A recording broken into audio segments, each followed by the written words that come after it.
ओम शांति। आज प्यारे मीठे भगवान की मीठी मुरली मंथन की डेट है 29 जुलाई 2021। तो चलिए, मीठे मीठे बाबा ने हमें आज भी बहुत सुंदर बातें समझाई है। बाबा ने बताया कि भारत भूमि पुरुषोत्तम भूमि है, ये निराकार बाबा की भूमि है, भगवान की भूमि है, और मैं इस भूमि में आकर तुम्हारी सेवा करता हूँ। ऋषि बाबा बोल रहे, तुम बच्चों ने जो प्रतिज्ञा की थी, बाबा उसे याद दिला रहे हैं। बाबा कहते कि मेरा काला पत्थर रूपी लिंग सर्वत्र पूजा जाता है। इसको बाबा ने क्लियर किया। फिर बाबा कहते हैं कि मैं तुम्हारा बेहद का पिता हूँ।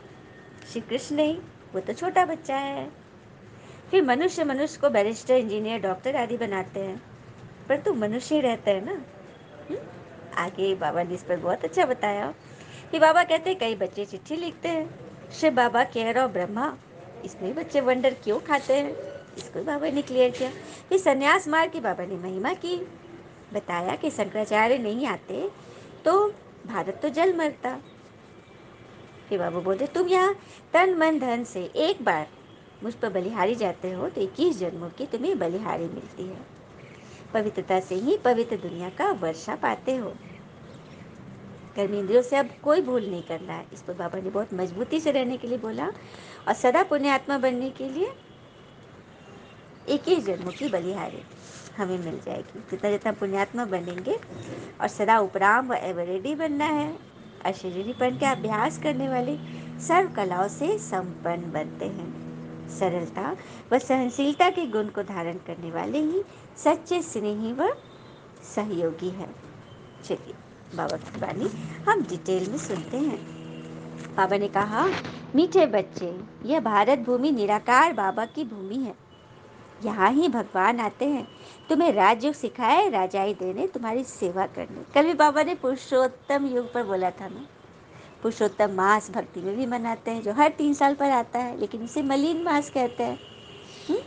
उसमें कोई शुभ कार्य नहीं होता, लेकिन उसका कितना महत्व है ये बाबा ने कल बताया था।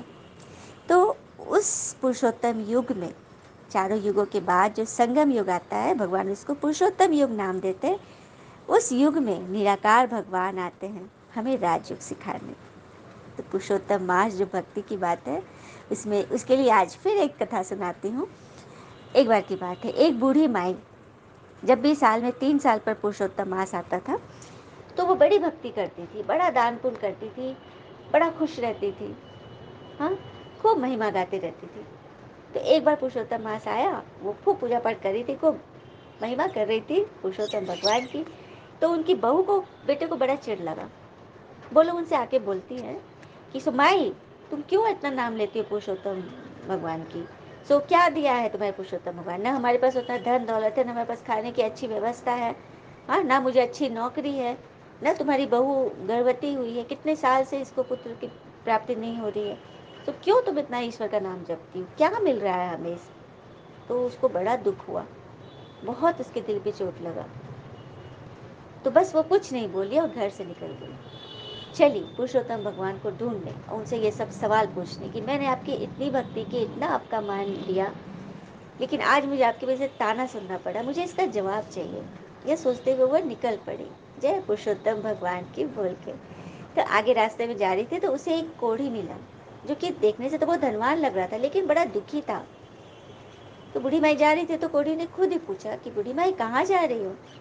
उससे बोला कि मैं पुरुषोत्तम भगवान से मिलने जा रही हूँ, और बेटे बहू की बात ही बताई कि ऐसा ऐसा। तो बोला, अच्छा ऐसी बात है तो मेरे भी कष्ट का कारण पूछ लेना। तो अच्छा क्या बात है? तो मैं 15 वर्ष की उम्र से मुझे कुष्ठ रोग हो गया, जो मेरे पास इतना धन और मैं इतना दिखा रहा हूँ डॉक्टर से, लेकिन वो ठीक ही नहीं हो रहा और ही बढ़ते जा रहा है। कृपा करके मेरे इस दुख कष्ट का राज जरूर पूछना। बूढ़ी माँ ने बोला कि हाँ मैं जरूर पूछूंगी। फिर वो आगे बढ़ गई तो उसे मार्ग में एक कुम्हार और उसकी पत्नी मिली, जो बड़े उदास दिख रहे थे। उन्होंने बूढ़ी माई से पूछा कि कहाँ जा रही हो माई? तो उसे सब बात बताया। तो उन्होंने बोला कि माई हमारे कारण भी पूछ लेना ना, हमारे दुख का। तो क्या दुख है? तो हमारा तो जीविका का एकमात्र, हम लोग तो कुम्हार है, एकमात्र हम लोग का बस चाक चलाना होता है, मिट्टी का बर्तन बनाना है। लेकिन जब भी मैं चाक चलाता हूँ, मेरे बर्तन कभी पूरे अच्छे से नहीं बनते, टूटे फूटे बनते हैं। किसी तरह से हमारा गुजारा चल रहा है, इधर 5-6 वर्षों से मेरा यही हाल है। तो मेरे दुख का कारण भी पूछ लेना उनसे। तो बोले हाँ ज़रूर पूछूंगी। फिर वो आगे गई तो उसे एक सांप मिला। सांप ने भी पूछा माई कहाँ जा रही हो, तो उसने सब बात बताया। तो सांप बोला अगर ऐसी बात है तो मेरी भी बात पूछ लेना, तो तुम्हें क्या कष्ट है। तो मेरी जो सर्पिणी ये नागिन है उसको बच्चा नहीं हो रहा है, बहुत दुख की बात है, तो मेरे कष्ट का राज भी पूछ लेना। तो बुढ़िया जल्दी आगे मार्ग में गई तो उसे एक महात्मा एकदम दिव्य आत्मा पेड़ के नीचे बैठे हुए दिखाई दिए। तो उस महात्मा ने भी उसका रास्ता रोका उनका और पूछा कि बूढ़ी माई कहाँ से आ रही हो और कहाँ जा रही हो। बूढ़ी माई ने बता दिया कि मैं पुरुषोत्तम भगवान से मिलने जा रही हूँ क्योंकि मुझे इतने ताने सुनने मिले। तो वो मुस्कुराते हुए बोलते हैं कि लेकिन तुम पुरुषोत्तम भगवान को पहचानोगे कैसे। तो बुढ़िया ने बड़ी सरलता से बोला एकदम भोलेपन से कि महात्मा जी आपकी बात तो सही है, मैं तो उन्हें नहीं पहचानूंगी लेकिन वो तो मुझे पहचान जाएंगे ना। इतना सुनना था कि वो महात्मा जी वहां से गायब हो गए और वहां पर पुरुषोत्तम भगवान साक्षात प्रकट हो गए। अब उनको देख कर तो बूढ़ी माई के आंखों से झर झर आंसू गिरने लगे खुशी में। तो पुरुषोत्तम भगवान ने बोला कि बोल माई तुझे क्या चाहिए वरदान। तो बुढ़िया बोलती है बूढ़ी माँ रोते रोते खुशी से कि बस प्रभु मुझे आपके दर्शन मिल गए, अब मुझे कुछ भी नहीं चाहिए, मुझे सब कुछ मिल गया। अगर आप देना ही चाहते हैं तो मैं जब आ रही थी रास्ते में मुझे कुछ लोग मिले थे, उनके दुख का कारण और उनका निवारण बता दीजिए तो बड़ी कृपा होगी। तो देवता ने पूछा कि पूछ बोलो।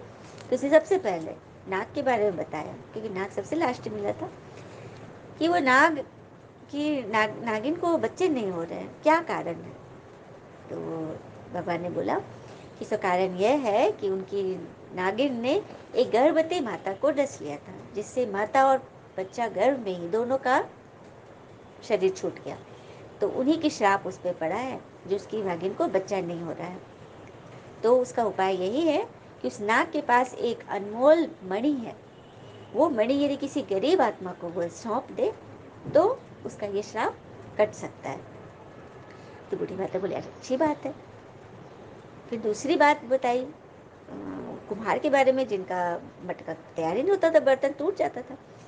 तो भगवान ने उसके बारे में बोला कि उन्होंने भी आज से 5 वर्ष पहले एक गरीब माता पिता उसके दरवाजे आए थे, अपनी बेटी की शादी के लिए कलश मांगने आए थे, लेकिन उनके पास उपयुक्त पैसा नहीं होने के कारण उन्हें उसने कलश नहीं दिया।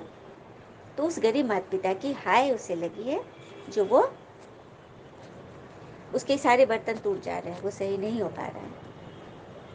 तो उसके लिए कहना उसे कि वो अपने 100 मटके बर्तन किसी प्याऊ में जाके दान कर दे, तब उसका ये सांप कट जाएगा। माँ ने वो भी सुन लिया। कि तीसरा पूछा कोढ़ी के बारे में।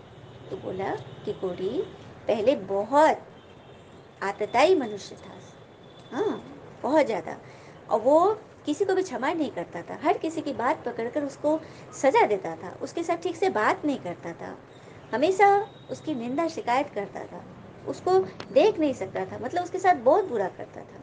तो उस आत्मा की हाय इसे लगी जो उसके शरीर में ये रोग उत्पन्न हुआ है।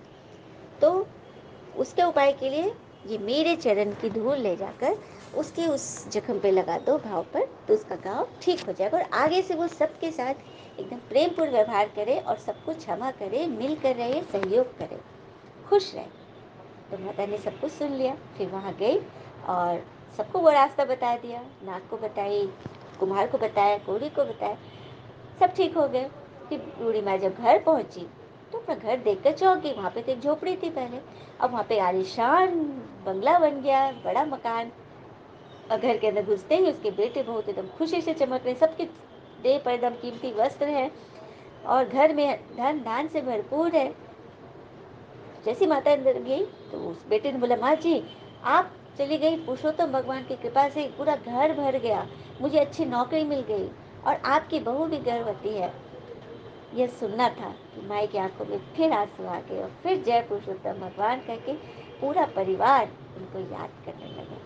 तो देखा माई ने अपने लिए कुछ नहीं मांगा, दूसरे के लिए सोचा। तो कितना वो भरपूर हो गए। और हाँ, उस सांप को जो मणि देनी थी ना गरीब को, तो उसने बोला कि मैं कहाँ किसी गरीब को ढूंढूंगा, मेरे पास तो कोई आता भी नहीं डरते हुए, तो मैं वो मणि आपको देता हूँ। तो उस नाग ने भी मणि दिया था, और उस कोढ़ी व्यापारी ने भी उनको बहुत सारा धन देकर विदा किया था। तो देखा, हर तरह से वह माला माल हो गई। इतनी बड़ी बात है ना। तो बस पुरुषोत्तम, देवों में देव, महादेव भोले बाबा हमें पढ़ा रहे, हमें भी वैसा बनाने के लिए, पुरुषों में उत्तम। प्रश्न आज का, शिव बाबा अपने हर बच्चों से यही प्रतिज्ञा कराते हैं कि बाबा हम कोई विकर्म नहीं करेंगे। 5 विकारों का हम दान देते हैं। अंदर में डर रहना चाहिए कि अगर हम दान देकर फिर वापस लेंगे तो बहुत पाप बन जाएगा, जिसकी कड़ी सजा खानी पड़ेगी। बाबा याद दिलाते थे अपनी प्रतिज्ञा कि हमें जो विकारों का दान दिया है उसे फिर से वापस नहीं लेना, नहीं तो बहुत पाप बन जाएगा। और शांति। बाबा कहते हैं कि अपनी भूमि से सभी को बहुत प्यार व रिगार्ड होता है। जैसे कोई विलायत का कोई बड़ा आदमी यहाँ शरीर छोड़े तो उसको विलायत व भारत का, तो उसको उनको विलायत व भारत का कोई विलायत में शरीर छोड़े तो उसको भारत लाया जाता है। ये तो कहने का बात है कि कोई विलायत का कोई बड़ा आदमी यदि भारत में शरीर छोड़े तो उसको वापस उसके अंतिम क्रियाक्रम के लिए विलायत ले जाते हैं अपनी जन्मभूमि में। और भारत का आदमी कहीं विलायत में शरीर छोड़े तो उसको भारत लाया जाता है, क्योंकि अपनी देश की मिट्टी का मान होता है ना। और भारत तो है ही खास भगवान की जन्मभूमि, अवतरण भूमि, जिनके सामने ही तुम बच्चे बैठे हो। बाबा याद दिला रहे हैं कि तुम किसके सामने बैठे हो? स्वयं भगवान के सामने। फिर बाबा ने बोला, लिंग अर्थात काला पत्थर को सर्वत्र ईश्वर, गॉड, अल्लाह, मालिक समझ याद करते हो। चित्रों में भी देवताओं के आगे शिवलिंग का चित्र दिखाते हैं ना। सच बात है, चित्र में भी देवताओं के चित्र के आगे भी शिवलिंग दिखते हैं ना, क्योंकि वो है ही सबसे ऊंचे से ऊंचा। उनको अपना शरीर नहीं है, इसीलिए उन्हें निराकार कहा जाता है। भगवान ने शरीर क्यों नहीं लिया? हम बच्चों के लिए। जब ये बात सुनते हैं ना तो मन उनके प्रति और ही श्रद्धा से भर जाता है कि ईश्वर ने शरीर का कोई सुख नहीं लिया। कोई इतने प्रकार के भोजन बाबा देखते लेकिन वो चख नहीं सकते, सिर्फ भासना लेते हैं, भाव लेते हैं बस। किसके लिए? हम बच्चों के लिए, ताकि हमें वो, हम जब गिर जाए ना, एकदम पतित बन जाए, तो हमें पावन बनाने के लिए वो सदैव पतित पावन है। वो जन्म मरण में नहीं आते, क्योंकि वो भी आ जाते ना तो फिर सृष्टि में दुख ही दुख रहता, कभी सुखधाम नहीं आता। तो कितना बड़ा त्याग है ना बाबा का। कि बाबा कह रहे कि ऐसे भगवान के सामने तुम बच्चे कल्प कल्प हाजिर होते हो मुझसे शिक्षा लेने के लिए। और फिर भगवान उवाच है तो जरूर राज्यों की सिखलाएंगे ना। मतलब भगवान के वचन है तो भगवान कोई ऐसी वैसी पढ़ाई तो पढ़ाएंगे नहीं, जिससे ही हम राजा रानी बनते हैं। और इस राजाई पाने में कोई लड़ाई आदि की भी बात नहीं है। फिर बाबा ने क्लियर किया कि लक्ष्मी नारायण को देखो, इन्होंने कोई लड़ाई आदि से थोड़ी ना विश्व की बादशाही प्राप्त करी है। यह सब बातें दुनिया बिल्कुल ही नहीं जानती, ना समझती। ये भी बात है, जिनका कोई पाठ नहीं होगा वो ये बात समझेंगे ही नहीं। फिर बाबा बोल रहे, अभी तुम बच्चे समझते हो कि हम बेहद के पिता से राजभाग ले रहे हैं, वही बाबा हमारे पिता है, श्री कृष्ण नहीं। अच्छा, किसी देवता को बाबा कहते हैं क्या? बाबा किसको कहते हैं? सिर्फ भोले बाबा को, शिव बाबा को। वही तो हमारे पिता है ना। शिव तो, श्री कृष्ण तो उनका छोटा बच्चा है, उनकी रचना है। जो भी पढ़ाई पढ़ रहे हैं, भविष्य में सतयुगी प्रिंस श्री कृष्ण बनेंगे। फिर बाबा कह रहे, जैसे मनुष्य मनुष्य को बैरिस्टर, इंजीनियर, डॉक्टर आदि बनाते हैं ना, पर रहते तो मनुष्य ही हैं। परंतु भगवान तो ऐसे टीचर हैं जो हमें पढ़ाकर सीधे मनुष्य देवता बना देते हैं। इनके लिए ही तो गाते आए हो ना, त्वमेव माताश्च पिता, जो अभी अपना आकर पाठ बजा रहे है ना। और कहते हैं ना, ईश्वर कितनी सुंदरता से हमारे जीवन में एक और दिन की वृद्धि करते रहते हैं। केवल इसलिए नहीं कि सिर्फ हमें इसकी ज़रूरत है, बल्कि किसी अन्य को भी प्रतिदिन हमारी ज़रूरत है। भगवान हमें क्यों पढ़ा रहे हैं? औरों के लिए। जैसे बूढ़ी माता ने कहा ना कि आप मिल गए, बस हमें अपने लिए कुछ नहीं चाहिए, हमें तो बस दूसरों के लिए चाहिए। तो उसी तरह से अपना दिन हमेशा दूसरों के लिए रखो, है ना। फिर बाबा कह रहे, कई बच्चे चिट्ठी भी लिखते हैं, शिव बाबा केयर ऑफ ब्रह्मा। तो किसी को बताओगे तो बड़ा वंडर खाएंगे कि भगवान है वो भी केवल ब्रह्मा के द्वारा उनसे हम मिलते हैं। तो उनको बताना है कि शिव ही तो ब्रह्मा द्वारा विष्णुपुरी की स्थापना कर रहे हैं, अकेले शिव तो कर नहीं सकते, क्योंकि शिव तो है निराकार, उनको तो शरीर चाहिए। तो ब्रह्मा पिता लेखराज दादा जो श्री कृष्ण के 84वां जन्म है, उनके तन में भगवान ने प्रवेश किया। फिर बाबा ने संन्यास मार्ग पर कहे कि यदि शंकराचार्य नहीं आते तो पवित्रता का अंश मात्र भी नहीं रहता, भारत विकारों में बिल्कुल ही जल मरता। यह सब ड्रामा में नून है भारत को थमाने के लिए। शंकराचार्य आकर साधु बने, पवित्र रहे, हाँ, तो पवित्रता के बल पे ही तो भारत थमा रहा ना। भारत ही पहले बहुत पवित्र मालामाल था, जो अभी अपवित्र कंगाल बना है। और फिर से भगवान उसको मालामाल बना रहे। फिर बाबा कह रहे कि तुम यहाँ सदैव के लिए पुण्यात्मा बनते हो। तन मन धन सब बाबा को अर्पण अर्थात बलिहार जाना। पहले तुम बच्चे जाते हो बलिहार, फिर 21 जन्मों के लिए बलिहारी मिलती है। बाबा कह रहे कि पहले तुम बच्चे बलिहार जाते हो, किस पर? पढ़ाई पर, श्रीमत पर, फॉलो करने पर। तभी तुम्हें 21 जन्म सतयुग से लेकर त्रेता तक तुम्हें राजाई मिलती है, क्योंकि यहाँ तो सिर्फ पढ़ाई है। भगवान टीचर बनकर है तो पढ़ाई ही है ना, और जो पढ़ेगा सो पाएगा। जिसमें अंधश्रद्धा की तो कोई बात नहीं, कोई चमत्कार नहीं, कोई जादू नहीं, कोई कृपा नहीं, पढ़ाई है। जितना जो पढ़ेगा वो भरेगा। फिर बाबा कहते पवित्रता से ही पवित्र दुनिया का वर्षा पाते हो, परंतु माया भी बहुत वार करती है। रुस्तम बच्चों को बहुत सताती है। याद में मुश्किल रहते तो जो रहते हैं उनसे अनुभव पूछना चाहिए। भगवान कह रहे कि जो बच्चे आपको लगता है कि बहुत याद में रहते हैं, अनुभवी हैं, तो उनसे पूछो। और आपके अगल बगल हैं तो जरूर उनसे जाके मिलो और बात करो, टेक्निक पूछो, क्यों इतना वो आगे बढ़ गए, क्या उन्होंने ऐसा किया, जरूर पूछो, समय निकाल कर जाओ। बाबा हर एक बच्चे को इशारा दे रहे हैं। अच्छा, मीठे मीठे बच्चों को बाबा की नमस्ते, और हम बच्चों की भी बाबा को नमस्ते। धारणा के लिए मुख्य सार है। पहली पॉइंट, कर्मातीत अवस्था प्राप्त करने के लिए इन कर्मेंद्रियों से कोई भी भूल नहीं करनी है। पवित्र रहने के साथ साथ याद में भी मजबूत रहना है। योग अग्नि बराबर जलती रहे, ज्वाला देवी का यादगार है ना। दूसरी पॉइंट, सदा पुण्यात्मा बनने के लिए तन मन धन से बाबा पर एक बार बलिहार जाना है, जिससे ही 21 जन्मों की बलिहारी में पुण्यात्मा पूज्यात्मा बनेंगे। वरदान दिया पापा ने। उपराम व एवरेडी बन बुद्धि द्वारा अशरीरीपन का अभ्यास करने वाले सर्व कलाओं में संपन्न भव। उपराम व एवरेडी बन बुद्धि द्वारा अशरीरीपन का अभ्यास करने वाले सर्व कलाओं में निपुण संपन्न बना। कैसे बनेंगे? तो जैसे सर्कस में कला दिखाने वाले कलाबाज का हर कर्म कला बन जाता है ना। सर्कस सबने देखा है ना, सर्कस के जो कलाबाज होते हैं कैसे उनका हर कर्म हर एक्ट कला बन जाता है, वाह वाह के नारे गूंजने लगते हैं। तो वे कलाबाज शरीर के कोई भी अंग को जैसे चाहे जहाँ चाहे जितना समय चाहे मोल्ड कर लेते हैं, सबने देखा है। तो यही उनकी कला है, जिसी से वो कलाबाज कहलाते हैं। तो ही आप बच्चे अपनी बुद्धि को जब चाहो जितना समय जहाँ स्थित करना चाहो वहाँ स्थित कर लो। यही सबसे बड़ी कला है। आप बच्चे बनो बुद्धिबाज। बुद्धि को जहाँ मन चाह लगा दो, एक सेकंड में फुल स्टॉप लगाओ, एक सेकंड में जहाँ चाहो जितना समय चाहो स्थित कर लो। यही सबसे बड़ी कला है। इसी कला से आप क्या बन जाओगे? 16 कला संपूर्ण। आगे बात समझ में? देवी देवता 16 कला संपूर्ण किस कला से बने? तो यही कला। बुद्धि को जब मन चाहो जहाँ लगाओ, जितना समय लगाओ, जिस स्थिति में स्थित कर लो, जिस स्मृति में स्थित कर लो, जहाँ बिठा लो, अपने ऊपर कमांड रखो। हाँ, तो इसी से तो आप बनोगे, हाँ, 16 कला संपूर्ण।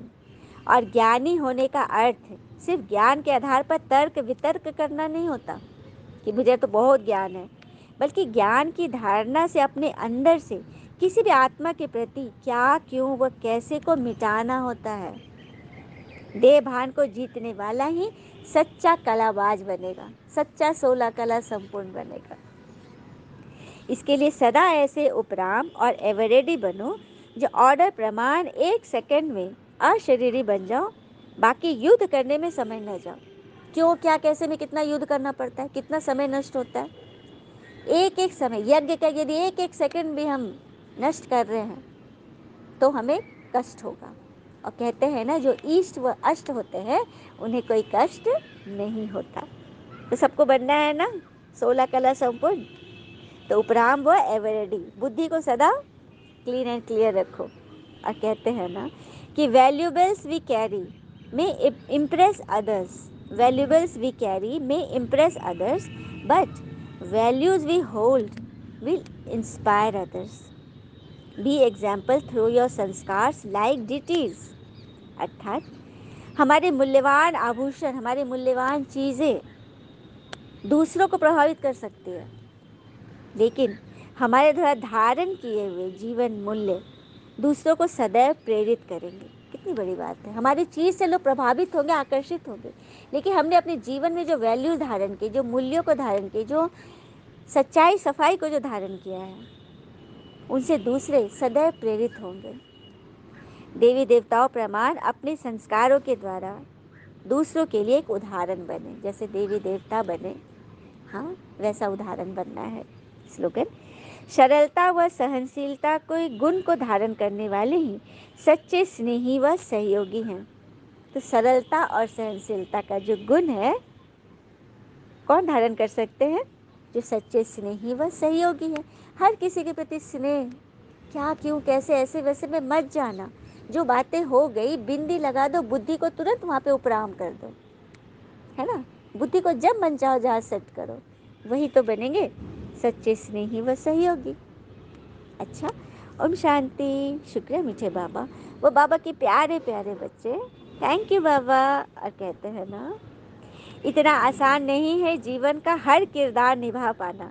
इंसान को बिखरना पड़ता है रिश्तों को समेटने के लिए। बीज जैसे फूटता है ना, बीज कैसे बिखर जाता है ना, वृक्ष का विस्तार करने के लिए, फलदार वृक्ष बनाने के लिए। हो सकता है आपके जीवन में बहुत प्रॉब्लम आए, सहनशीलता के चरम पर आपको पहुंचना है, और कोई विघन डाल रहा है तो आपको एकदम पराकाष्ठा में ले जाने के लिए आप एकदम परफेक्ट बनो। कभी भी किसी बात से घबराओ मत, बिखर रहे हो निखरने के लिए। अच्छा, शुक्रिया मीठे बाबा, वो बाबा के प्यारे प्यारे बच्चे। थैंक यू बाबा। All is well always. ओम शांति।